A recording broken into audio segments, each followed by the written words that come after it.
ভোগের ভাতার হবে না, গণকের ভাতার হবে না, ভোজা গভীর ভাতা হলে সেই দন মিলে না। আমরা যে গোবিন্দকে ভালোবাসি, আমার কথা কেউ মনে কিছু নেবেন না। অনেক জায়গায় কীর্তনে তো যাই, গিয়ে দেখলাম, আমি গতকালকে বলি নাই আমার ছেলেটা টেট পরীক্ষায় ফাঁস করছে, যদি মাস্টারেরও পারায় আগামী শ্যামানন্দর আশ্রমের কীর্তন ফাঁস করছে না, ফাঁসটা যে বেশি হয়ে যাব 3 কেজি 3 কেজি ব্যাপার সামনে। যদি চাকরি হয় 3 কেজি, আর যদি চাকরি না হয় শ্যামানন্দও নাই, শ্যামানন্দর লোকও নাই। রাধে রাধে। হবে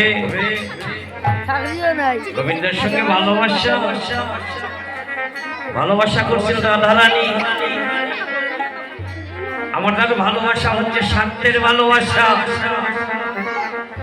যতক্ষণ স্বার্থ আছে আপনার সঙ্গে ভালোবাসা আছে, আর যখন স্বার্থ নাই সকালে ভালোবাসা আছে, বিকালেই নাই। এই রামদাস এই ঘূর্ণিঝড় তুফানের মধ্যে দেখেন ভালোবাসা গুরুদেবের সঙ্গে। গুরুদেব বললেন তুমি ভিক্ষায় যাও। গুরুদেব এই ঘূর্ণিঝড় তুফানের মধ্যে কিভাবে যাব? তোমার যেতে হবে। যখন ঘূর্ণিঝড় তুফানের মধ্যে রামদাস এক জমিদারের মায় দেখে বলল, রামদাস তুই মরে যাবে, তুই আয় আয় আমার ঘরে আয়। আমি চাউল ডাল দাই, আর তোর গুরুদেবকে গিয়ে বলবে তুই ভিক্ষা করে এনেছিস, এই নিয়ে চাউল ডাল নিয়ে। চাউল ডাল দিলেন, গুরুদেব অন্তরে যাবি। ভগবান গ শব্দের অর্থ হচ্ছে ভূমি, গ শব্দের অর্থ হচ্ছে গগন, বা শব্দের অর্থ হচ্ছে বায়ু, আর দৈত্যান্ন শব্দের অর্থ হচ্ছে নীল জল। ভগবান শব্দের অর্থ জানতে হয়।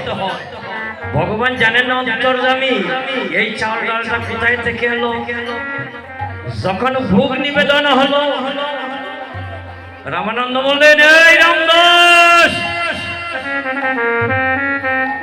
আমার সর্বনাশ হয়ে গেছে। কি হয়েছে?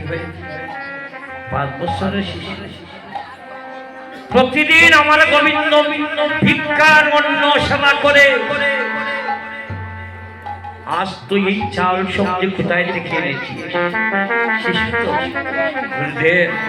এই ঝড় তুফানের মধ্যে জমিদারের মা আমাকে চাল দিয়েছে। যাই আমি তোকে অভিশাপ দিলাম, তুই এখনই মরে যা, আর তোর দেহটা যেন পরজন্মে মুসিরি কুলে জন্ম হয়।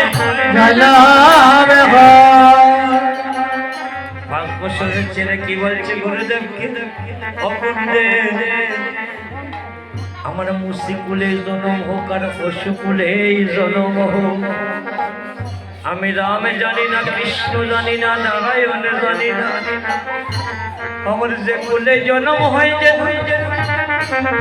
হে গুরুদেব আমি রামানন্দ বলে যেন